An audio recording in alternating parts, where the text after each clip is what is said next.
In this week's episode of Roleplay Geeks, we talk a little bit about finding your group. We recount a little bit about how we found our group. We go through a sort of life and times of Steven, about how he found his various groups. We talk a little bit about online sources that you can find for your group. And then we get a little deep talking about your group versus a group and all that sort of stuff. It's just a lot of fun. Check it out.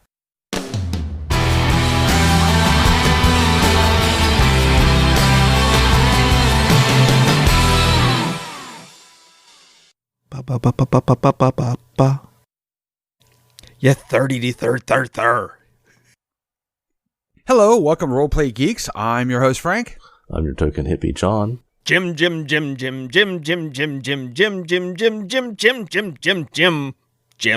I'm Jim.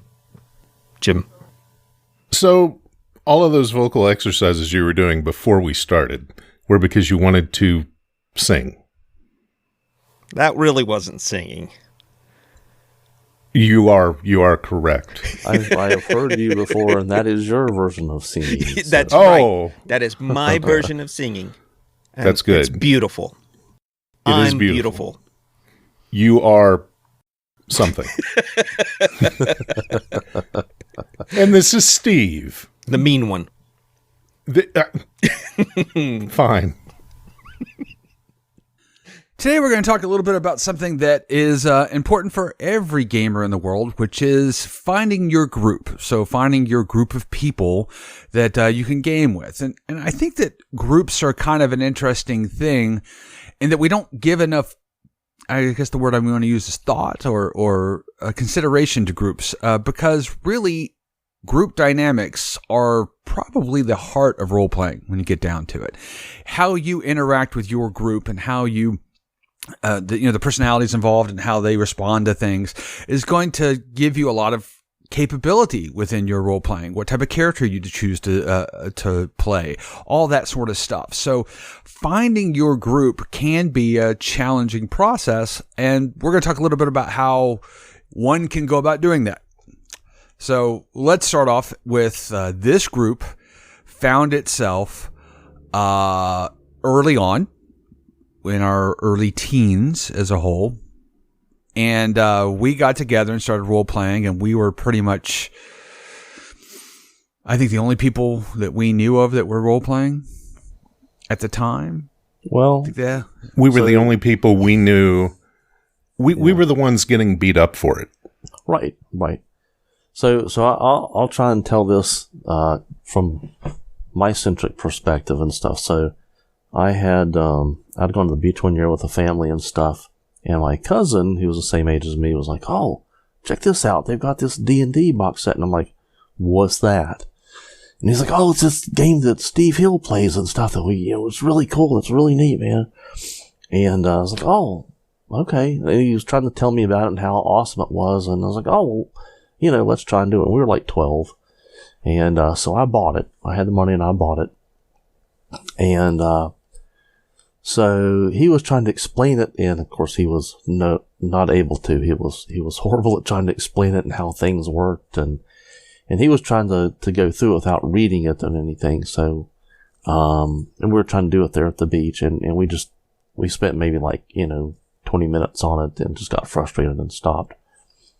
So that went home with me and then sat on a bookshelf for months, and a little bit later, my cousin had said something about Steve was going to play with some guys and that I want to, play with them. Like, well, okay, I'll try it with people that actually know what they're doing, and played it. And I was like, this is very cool. And so, I had enough information to kind of figure out what we were doing. So one weekend when Frank came over to spend the night, I was like, hey, let's try this, game. And so I pulled it out and read through it a little bit and like, okay, well, you can be a blah, blah, blah, and, like a human or a fighter or dwarf. And he's like, I'll be a dwarf. And so we started playing. And then, a little bit later, this is junior high. I remember this really dorky kid that was standing in the cafeteria. And I remember he was like, maybe he was like drawing on a pad or something like that. And there was another kid who was talking about, and I overheard him talking about, well, I've got a level 21 elf mage, blah, blah, blah, blah, blah, blah. And it's like, oh, well, mine's level 54 and blah, blah, blah, blah, blah, blah, blah. And I don't remember the one kid's name, but the other one is Jimmy. Jim. Jim. And I was like, man, this guy's a dork. And but he was really into it. And the funny thing was, I remember that, oh yeah, this is a guy I used to play Star Wars at the arcade with. Anyway, so, but we started talking, and then, we also had Steve who had gotten into playing with us as well. So that's how we all kind of started playing together. And so basically it started off with me getting introduced to it by Steve-O, but then it was really mainly me and Frank, and then shortly after it was in with Steve and Jimmy. And that's, then it was other times we'd play with Steve-O, and that's how it mostly went, So, I mean, basically at that time, so this was, to date ourselves, early mid-'80s, that time frame, and the number of people playing these games was relatively small. So essentially the way you found your group in that time was... You were ostracized by the rest of society, and you right, just stumbled upon these people. You played with everybody who played. There weren't that many people to choose from, so you didn't have a lot of beggars can be choosers type of situations. Now, there were a few other people I know that played now, or later on I found out played, and I didn't know at the time, but essentially that's how that process happened. As the hobby... Yep. As the hobby has grown, luckily, the availability of people to play with has grown, and there's been a lot more buy-in by a lot of different groups and different types of people to the hobby, and that's been a wonderful thing. But one of the nice side effects is that you can start to, I don't want to use the word pick and choose, but essentially try out different groups and see what connects with your personal style. So let's talk a little bit about how you could go about doing that in the modern era. Now, let's also be very clear that I think, with the exception of Steve, who's going to have to talk a lot during this particular podcast, which I know he's not comfortable with, because with the exception of Steve, for the most part, we haven't sought out a lot of different groups. We kind of found our groove, developed over time, and we all enjoy playing with each other. And that sounded worse than it should have, but still the point is that we do enjoy playing the games with each other, and we don't tend, because we have limited time now that we're older, to branch out into other groups. Now that's changing a little bit because of the pandemic and the fact that we've moved to online, which we'll get to that in a bit. But the interesting thing is that we have been a cohesive group for a while, but Steve actually has, for a lot of reasons, both imposed upon him and just general interest, has gone out and found new groups. So let's talk a little bit about that, Steve. What was that process like for you? Ooh, scary. Scary. What are you afraid of? I'm afraid of large monsters with big teeth that will eat me. What are you afraid of, Stephen? Going out looking for groups? People. Other nerds? People. Being laughed at. Being laughed at? Being embarrassed. I'm terrified, Stephen. When Shrek came out and I realized I believed it was a biography. You're not green. I'm not. But he does live in a swamp. I do. And Shrek is also a far-toother, if you notice. That's true. He's one of my people. So it is. Unless we put up like a dental diagram for me on the site, people are really going to think I want to see the dental thing. So let's go through a little bit about. I mean, so the first time you had to kind of branch out in your group was when you moved away, when your family moved away. So you were we were physically unable to play because of separation of space, and again because of online. That's less of an issue now, but at that time that was just a killer. You had to find a new group. How did you go about finding a new group when you were in Tennessee? Well, that's where being afraid comes in, because I went to Tennessee, about 4 months before we moved, and spent the weekend because Dad was trying to acclimate us to what was going to happen 4 months later. And what we were talking about, people that and what John was saying about being able to spot one of your kind. And back in the day, it was a lot easier, I think, in some ways, because those of us who were into that kind of thing stood out a lot more from everyone else. There weren't as many of us who were open. There weren't as many of us, period, in my opinion.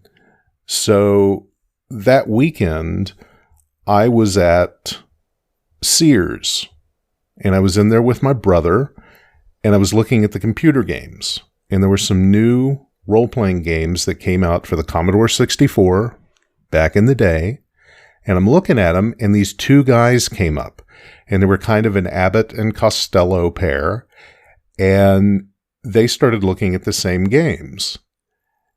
And what did I do?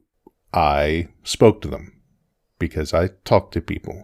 Even though I have this stage fright in me and all that, I like talking to people. So I started talking to them because I thought, there's an N. And they both had Commodore 64s. They were looking for the new game. We talked a little bit about Bard's Tale. It was very nerdy, and it was great. And my brother was bored. And, well, at the time, he was what, 9? And not a nerd bone in his body. So he was just, there. And I think he was playing around on mattresses at the time. But it's neither here nor there. An hour later, I'm in Walden Books, and the new Dragonlance Tales book had come up. A little collection of shorter stories in the Dragonlance universe. And I'm looking at it, and I'm trying to decide whether or not I want to spend what little money I have on this book. And here's Abbott and Costello again. And they're looking at the fantasy books. They're stalking you. And they are stalking. And I'm like, all right, guys. I said, let me ask you, do you guys play D&D? It's a little bit like asking people if they do something illicit. Yeah. Right. At the time, it's like, do you drop roll? acid? Yeah. It's like, yeah. Do you roll? Yeah. It was a weird thing. It was a very odd thing to interact with people. Do you sell illegal military hardware? You look like a meth addict. Yeah. It's just a very odd thing. So, I mean, Actually, that's such a... Jimmy, you kind of hit the nail on the head. Meth addicts and D&D at the time, they looked very similar. Yeah. Ouch. Wow. Ouch. Okay. Ouch. So we'll blow past that. Yeah. So what ended up happening was I ended up talking to these guys. I found out their names were Mark and Barry. Not and they Abbott and Costello? Not Abbott and Costello, but they kind of had a shtick going. And they went to 2 of the schools in Jackson. And when I moved, the first school I went to, Barry was there. And then that school scared the crap out of me because I came across a drug deal in the bathroom on the second campus. And the guy looked at me, and he was probably, 5'6".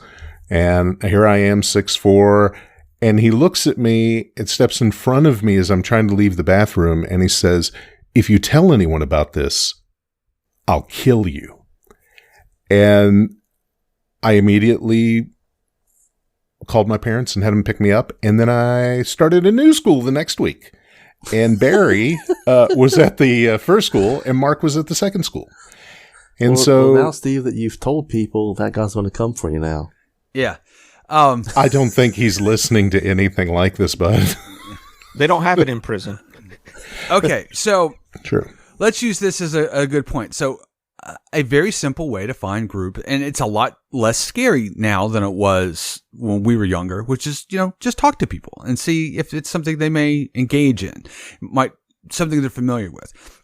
So to use both John and Steve's sort of examples, right? One is that, if it's a hobby you think you would be interested in, you're looking for a group, why not look at your current group of friends and say, hey, let's try this together. Let's see if this is something we enjoy. And that's a great way to find a group, because you know already that you gel with these people because you have shared interests or history or whatever. Prior to that, another great way is talk to people who seem to have similar interests, whether it be playing role-playing games on a computer or be the same sort of literature type of things that you enjoy reading. Maybe there's some shared interest there, and it's a lot less scary now, which is awesome. It is scary to put yourself out there always, but it is less likely you're going to get beaten up for engaging in these things, unlike when we were younger. Those are two great ways to find groups. Now, I know Steve, after that, you went to, at some point in your history, you worked at a gaming store, right? Mm-hmm. And so how did that come about? We, Barry from Abbott and Costello, he worked for a guy who was opening a game store and wanted to have somebody help run it, and brought me in. I moved back to Tennessee. I'd been away for a few years, came back to West Virginia. And in the store, there was no gaming store in the area. You had to go someplace like Memphis or Nashville. You had to travel an hour and a half or 2.5 hours to get to the next game store. And as soon as people had a place that they could go and they found out about it, they came. And they came for Magic, they came for Vampire and Werewolf, they came for D&D, they came for video games because we had network games. And it was really great. And we had an open store. Nobody could be mean to anybody. If you were, you got kicked out. And it gave people a safe space. We had a large room in the back where we ended up taking stage pieces from a music store that used to be in the building, and we made giant gaming tables. We had one gaming table that was almost 16 feet long. And at that time, we did things like we would demo games, and we'd get people to come in, and they'd be sitting with people they didn't know. They'd be playing a new system. We did all kinds of little things like that I know that Ron does in his gaming store, who was on a couple episodes ago. And when you give people a safe space and they know about it, they tend to come. And, it's like, if you build it, they will come. And so it kind of takes a little bit of stress off of the individual for trying to find someone to play with when they can just go somewhere where they know other people are like them. And here in town now, I think that Ron's store, the Four Horsemen, fills a void for that. Or at least did pre-pandemic time when people could get together, just like our local library did. Our local library has D&D for kids in junior high and high school, and they provide a safe space, and the kids who already like to go to the library like to go there, meet new people, play a game, and feel safe.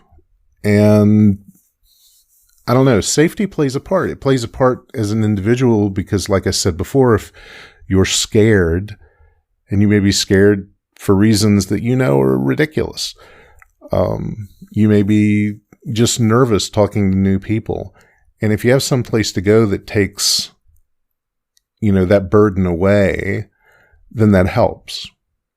Sorry, I may have kind of gone afield there. I think your point's, valid and stuff. I mean, of course, we're coming from a different point in it. When we were younger, you were, if you liked anything nerdy, weird, like D&D, you were just, comic books or, you name it. You were some weirdo and you were ostracized, and it was not great. So the only way for us, really the only way was either we already knew someone that did it, or if you kind of were at Walden Books, because that was the only thing we had, you go to Walden Books and you happen to see somebody that and I remember actually kind of, seeing people from school, and I would actually might be looking at stuff, and I'd actually kind of move over an aisle to look like I was in something else and not looking at D&D books, because I already got crap enough from being me or whatever. And then, so it was the tube socks. It was the tube socks that did it for you. That probably was. And the short shorts. It's a complete package. But I had the legs for it, though. What can I say? So, you'd kind of walk away, and then, but every once in a while, then you might see someone who's like, oh, I didn't know that person played D&D. You'd see them looking at it. But it was, that was a big deal. Now, a little bit later, we got around, the end of high school and in college and stuff, then there was Blacksburg, and there was an actual gaming store there. We're like, oh my God, what is this? And I know that they had stuff up on the wall where they had, little people could post, hey, looking for a gaming group, or, looking for other members for our gaming group, that sort of stuff.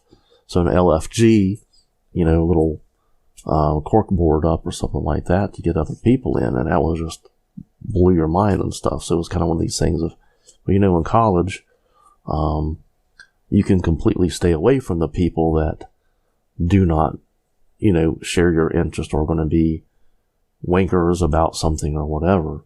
But I also have to say really quick that, considering that the whole gaming is a hobby, the funny thing is that you go to a place called Hobby Lobby, you will not find this sort of stuff there. I guess because it's the devil, whatever. And, but at the time, the only place to go and find source material, books, dice, whatever, was Walden Books, some bookstore. And I know of another place that, that was a bookstore, and they didn't carry it because it was, I don't know, that's kind of, evil kind of thing. But so you had very small place that you could try and even find the stuff, to play, much less kind of trip across people to become, add to your group or group with or whatever. And it was sad for us. It was tough. And it just happened to be we were all, all ostracized, nerds. And they're like, oh, well, we'll just unity in our, castaways from society. Right. And, from some of the responses that I got from people that I, posed our question to about, how did you find your group? How did you find people to game with? And do you consider them more than a gaming group? And do you consider them friends and things like that? The range of responses from people our age to people who are in high school now is very different. Someone else who's near our age is David. David starts out and he says, I've never really felt like I fit, nor had many friends, because I've always been part of the geek culture, where finding acceptance is a challenge. That's kind of a common refrain, I think, from people who are older gamers. I don't think that probably after the year 2000 that things started to really pick up speed and change in my mind. And then especially over the past 10 years, as far as this gamer culture and especially board games and gamer sauce. Yeah, gamer sauce. If you if you compare it to one of my millennial friends, Cassandra, who's wonderful, by the way, and she says, I don't feel like I have a gaming group that I would consider more than a gaming group. My experience has been to treat Dungeons & Dragons and other social games like pickup basketball. Find a group I generally enjoy playing with, a group that values the same kind of gameplay, rules, and boundaries, and is generally reliable to meet to play. While we do inevitably... I needed to do the vocal exercises, Jimmy, and I did not. Try singing it. While we do... Okay, don't. Try singing it. No, you sure? No. Sure, no operatic? Okay. Nope. While we do inevitably socialize beyond gameplay chatter and spend time together, I wouldn't say gaming has brought a sense of deep friendship or bond. Casual friends, maybe. I prefer my gaming to be escapism from real life. I feel fulfilled in my personal life outside of my gaming hobby, so I think I've compartmentalized both to serve their own purposes. So that kind of meshes up with talking to, say, my oldest daughter, because she has this group at the library and they play and they're passionate about it and it's just the thing they do and they're so excited to play and they do it and they do it and they do it. And she doesn't do anything with them outside of that except argue about something that happened in the game if somebody's really hot about it. So it's weird to me to see people who have found these groups to game in, yet they separate it from the other relationships in our lives, when for us, it was such a tether to create relationships in our lives. Well, I mean, we started as friends first, and then the gaming came second, really. Mm-hmm. So, that's one way to put it, I guess. What about your kids' experience, Jimmy? Like finding groups? Yeah. I mean, Jack's probably got the most extensive experience at finding groups of any of us. So for Jack, I think it's two different avenues. In one avenue, it's people he knows. So he is the instigator. He goes out. He's a very charismatic and outgoing kid. So he goes out and he finds friends or people in his other social groups, like Boy Scouts, for example, and he recruits those kids. And he's usually the game master. Not always, but usually. And that's how he finds groups, like in-person groups. It's just from other social groups or kids at school that are already friends. And then he has another avenue where, he'll just get on Discord servers and start playing video games with these kids and then say, hey, let's stop doing this and go play some Dungeons and Dragons on Discord. And that's his preferred location to play online. He's done some other online things with Google Hangouts, Skype, and Roll20, but he prefers Discord.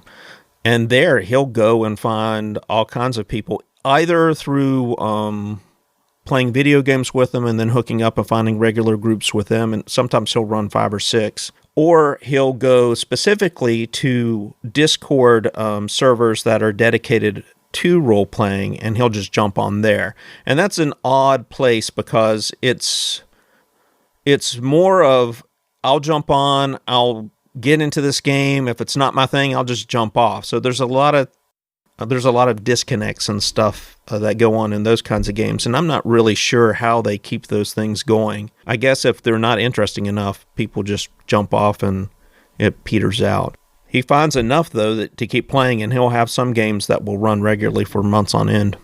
Yeah, so that's pretty much it for Jack. Now, Zoe doesn't play regularly. She'll get together with, like, Steven's daughter and play with them. She'll play a little bit with Jack from time to time, but generally it's not something she does. It doesn't hold her interest to the same degree it does Jack, for whatever reason. That's another method that you can tap into for finding games, which is the online community, Roll20 and Discord. I know that a guy that we've been playing with lately, named Andrew, he said the other night that he does this through the Fantasy Grounds system of some sort. I'm not sure if it's online forums or what it is. Well, I can talk about that in great detail. All right, go ahead. Yeah, so with Fantasy Grounds, the old way you used to do it with the forums is they set up a branch of the forums called Looking for Group. And I think that's still pretty active, but then they set up a dedicated calendar and they linked the Looking for Group forums to this calendar. And it's a pretty nice tool in that you can go to the calendar tool, search for the specific system you're looking for, and dates and times, and then sign up. And there's really seems to be two types of categories. I guess you could group them in very different ways, but the way I look at it is a pay-to-play and a public open. And I guess they do have some privates some private setups where, some repeat groups get together and play there, but I imagine they don't list those on the calendar unless they need to pick up another player that they've lost. So I found that pretty interesting that you have a pay-to-play. So that's you've got to be pretty serious, I guess, if you're going to jump in on those. Roll20 has a similar kind of search process when you're looking for groups. The Fantasy Grounds one, though, is really nice. It's limited, though, in that it only supports the games, or it seems to only support the games that Fantasy Grounds supports the rule sets for. Though Fantasy Grounds, you can, create your own rule sets and load them in if you want to. But generally, I think people on Fantasy Grounds stick with the systems that are already supported by it. And we'll include all of that information, like links on how to get to the Fantasy Grounds forums and how to, find groups through those various setups in the show notes on our website. I think Steven looked at it a little bit too. I'm not sure, but he might have something to add there. The biggest group that I was looking at, and I had poked around in it before, was the Looking for Group on Reddit. So all the subreddits for that. There's one for Roll20 that's got thousands and thousands of people in it. People have tools today to find virtual gaming companions that, of course, we didn't. Wah, we're old. God, I can't believe I said that. It's the first time I've said that. You guys have made me think of us now as being old. We need to edit that out. I'm very sad now. I'm getting off. Bye.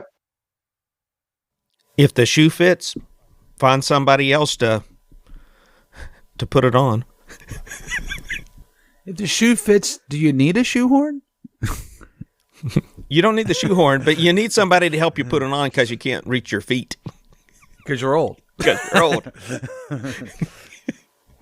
The big shoehorns have the hook on one side and the horn on the other so that you can... That you know that, Stephen, just proves the point. Oh, good. I wasn't recording any of that on my own audio. That's Are you serious? Fantastic. You no, dummy. just that last part. Just that last. Oh, okay. Yeah. Because I was eating an orange. You have the weirdest excuses. Well, I got a bowl full of oranges. I was hungry. So, I couldn't drive the car because of the wild bird that was attacking me. Yes. I had trouble walking because, there was this wagons all over the place. Right. Just right. The weirdest things. I've died of dysentery. So we've kind of got the standard thing from the responses that I got from people. We've got a large number of them. It just happened to be childhood friends that they had made who wanted to get into gaming or wanted to get into something that they all had an interest in. All right. That seems to be a common thread, especially among people who responded who are, say, 30 and over. There's a subset of that where one person in particular in a group decided to be the hub. This one person decided they were going to be the person who provided a space, whether that was people coming over to their house or if they're older, coming over to their apartment, that they were the ones who were making this space available to other people. Then there are people that end up going to a game store, dipping their toes in, seeing what it's like, seeing what the people there are like. And those particular things are screwed now because we have pandemic time. So everything right now is really slanted towards virtual and being able to find these communities and these connections online. So people who are looking to get into it and they want to do something like Fantasy Grounds, they look into that. You're right, Jimmy. Fantasy Grounds has a really great system for finding people to play with.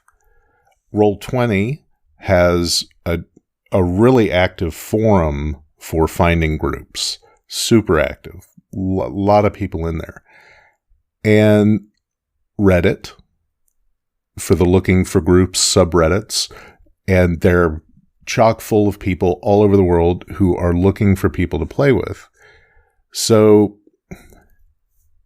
I don't know. It's so different now for people who are wanting to get into it, because what we're talking about right now isn't so much for people who already have a group, right? I mean, we're talking about how people found their groups. We're talking about how we found our groups, what it meant to us. But if somebody's listening to this, they want to know where to go, and those are the main things. But what are the odds that somebody listening to this doesn't already have a group? I think there's a lot of people out there, and maybe I'm wrong, but I don't think I am, that are interested in role-playing, and maybe they're alone in a small town, and they're interested in it, maybe even bought the books and looked through them, and they want to go and find places where they can hook up with other people and play. Now, when they're doing that process, this is the way I think about it. If I were sitting there and I were thinking about this process of trying to find a group, there would be two avenues I could go down. I could either go to an online group or an in-person group. And those are two different things that I have to think about in terms of where I go to accomplish that goal. So if it's in-person group and you're in a small town, it's probably a little bit more difficult, maybe going to a community center and seeing if you can either start a group or find an existing group there.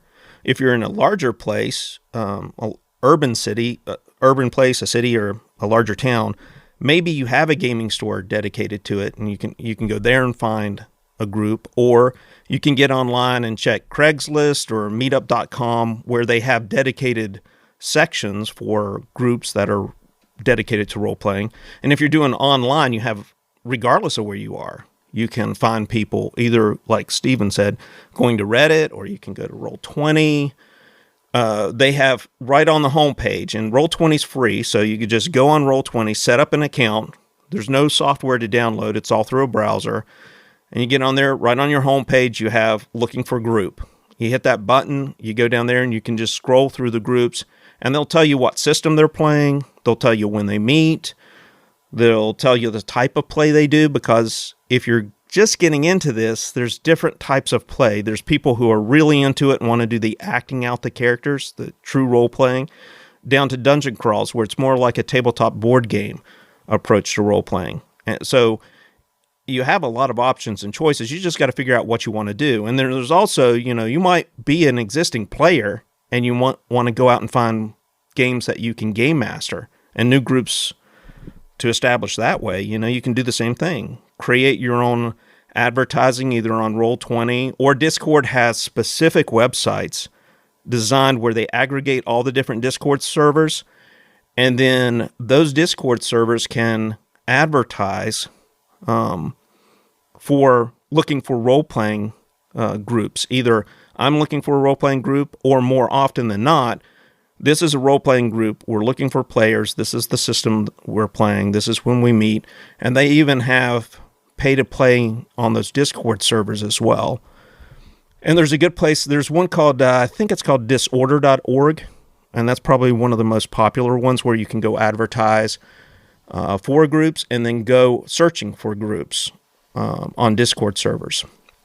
And then they might use Discord to do the hookups and everything, and then use Roll20 or Fantasy Grounds on the side to do some of the virtual tabletop functions. And that's all I got to say about that.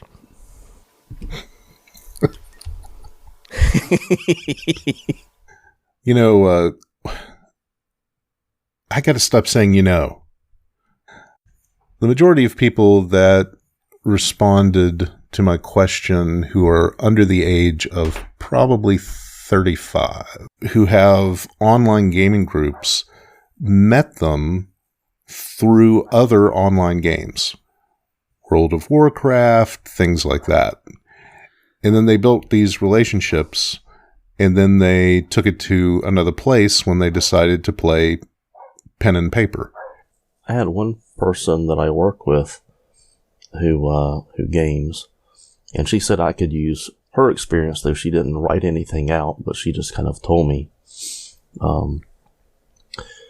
Her husband had been gaming some, and by the way, she's a geologist, and they have this thing called Rock Camp that's done, I think, through the university and stuff, and basically it's a whole bunch of geologists.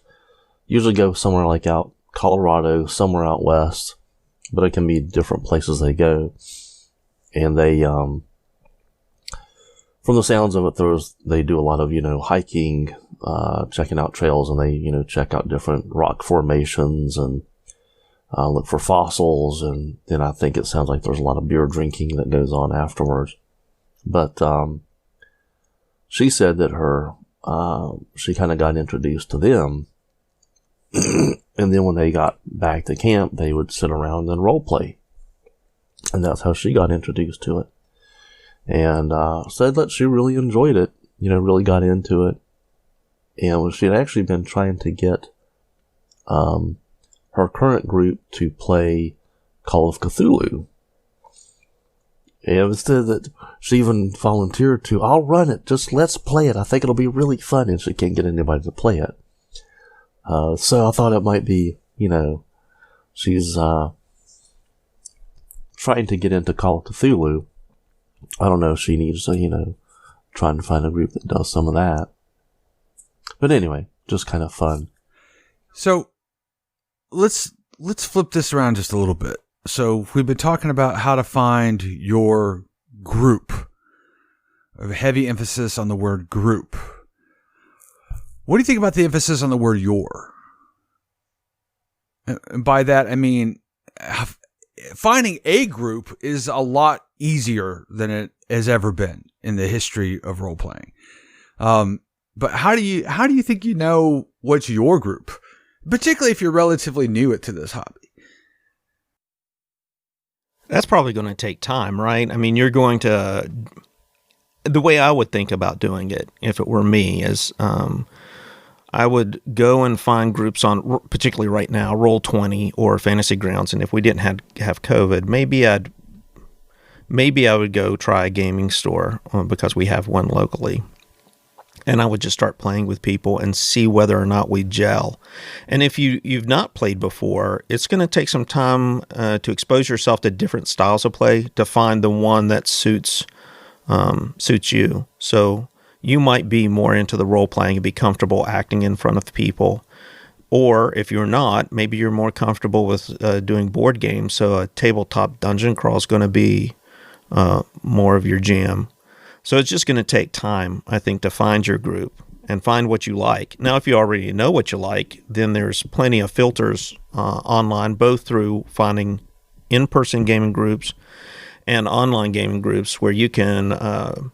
put in the criteria that you're looking for when you're looking for a group, the types of people you play, how often they play, their ages, those kinds of criteria. Types of game you're playing is important too, because I think most people probably play Dungeons and Dragons, but there are some people like us that prefer Traveller or Call of Cthulhu or any number of other games. So they, you can, if you already sort of know what you like, you can filter it down through, those particular criteria. One thing that's always fascinated me is I was listening to this guy on YouTube. He gives advice for dungeon masters. He's really good at it. I can't remember the name of the Dungeon Craft, I think's the name of it, maybe. Or DM's Craft, one of those two. I think it's Dungeon Craft. And he plays at conventions. And apparently, you can go on conventions, casual game. What is the name of it? Casualgamerevolution.com, I think's what it is. And they list all of the conventions that are going on in the United States for the year. And Which is 0. Which right now is 0. Yeah. But like Gen Con and some of these other groups have set up Roll20 accounts where you can log on, some of them are pay to play, and you can log on and fill out a group, and they'll run a group through a Traveler campaign or a Dungeons & Dragons or Pathfinder campaign. And some of those people hook up there in those games and then continue on with their own games, and that's how they find their groups. And it's, all over the country. So that's another interesting place that I never would have thought about. Other than the fact Gen Con got canceled this year and they announced they were doing this kind of online approach. The A versus your, by the way, just as a quick side note, Frank, the A versus your is a very, very valid thing to ask. Because we're thinking of it more in past tense for your, because it meant so much to us. Whereas I think today it's much easier for it to be A, and not just because of the prevalence and the accessibility of it, but because of what those groups mean to the people who are searching for them. So, or more importantly, what they don't mean. Right. I mean, because for us, it was a matter of identity. Right. And a in crowd where there was no in crowd before. It's kind of interesting. This is going to go off on a bit of a tangent, but I was watching I've been watching a lot of videos about guitar and guitarists playing and stuff like that. And there's a guy that I like watching by the name of Rhett Shull, and he talks a bit about him learning to play guitar, and he, talks a bit about how he wasn't very good at school. He didn't like it there. He didn't get along with people very well as a whole. He wasn't very good at sports. And I was like, this sounds very familiar. And then he found guitar, and that was his identity. And that has then become his profession. But that's interesting to me that the way he talks about guitar reminded me exactly about how I thought about gaming. It became my identity. And that my group was critical because it was and it's very, some of the things you're saying, the people you talk to, it's a very alien way of thinking for me to think about a group as opposed to my group. We've just started or about to start a campaign with some people that Steve introduced us to, and it's Steve and Jimmy and myself and a few other people, and it's an uncomfortable situation for me because half the people playing are people I don't know, and I don't know if they're my group, and my is a critical piece of that equation for me, and I think it needs to be less so. I don't know. It's very comforting having my group. I really enjoy that. A group, which is new to me, and that's the what we're getting into now.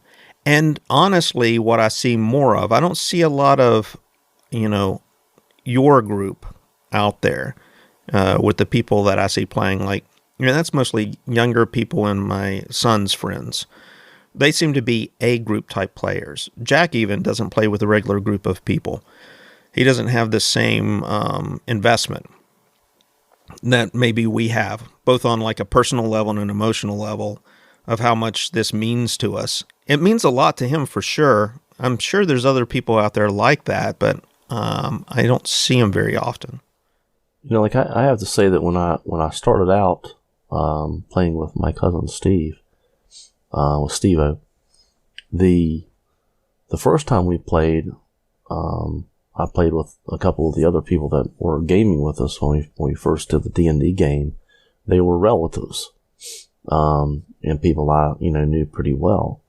But then the second, and then like my first real getting into it, we did Gamma World. It was actually Steve-O ran a friend of his named Philip, and I threw a start of a game, and I'd never met Philip before. All these guys were significantly older. You know, I was like 13 and they were like 18, 19 or something like that. So they were quite a bit older. And so I kind of felt like an outsider. You know, I didn't really feel like, I knew he'd gamed with these guys before, but I hadn't. And I was very newbie to gaming. So it was kind of odd. And then, so we played a couple of times and it was awesome. And I got along with this guy, Phil, really well. He was a really nice guy.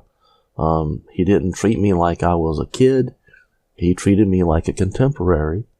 And so we went away for a vacation or something like that. And so they ended up getting together with a couple of the other guys that they all knew that were all the same age and started playing in the same game system. And Steve-O basically carried my character along.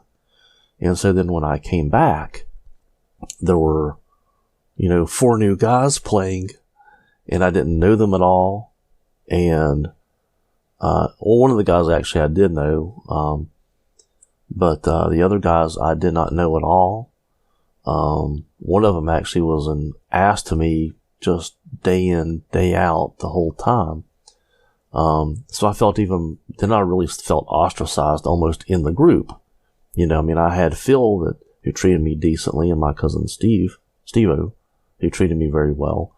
And the other guys just kind of were indifferent, or one of them was kind of almost hostile. It was like he didn't like having some punk kid here. And it was really kind of odd.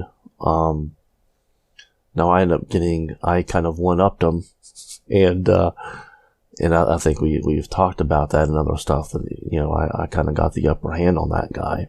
And, so it was, it was a big deal though, kind of fitting in to this group of older guys playing that had, they had been a group of gamers, and kind of, I felt like, I was kind of invading their territory or trespassing of some sort. So I think that'd be kind of difficult to come into a group that was already established.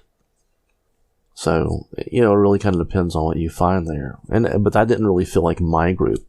My group was Frank and I early on when we first started. And then as we got, the rest of you, then it's like, that's my group. But I never felt like Steve-O's, guys that I first started with was my group. It was a group. Definitely. That's my 2 cents. Hey. That's my line. Oh, sorry. That's my 3 cents. There you go. Okay. Say $1.25 rolls off nicely. That's my $1.25.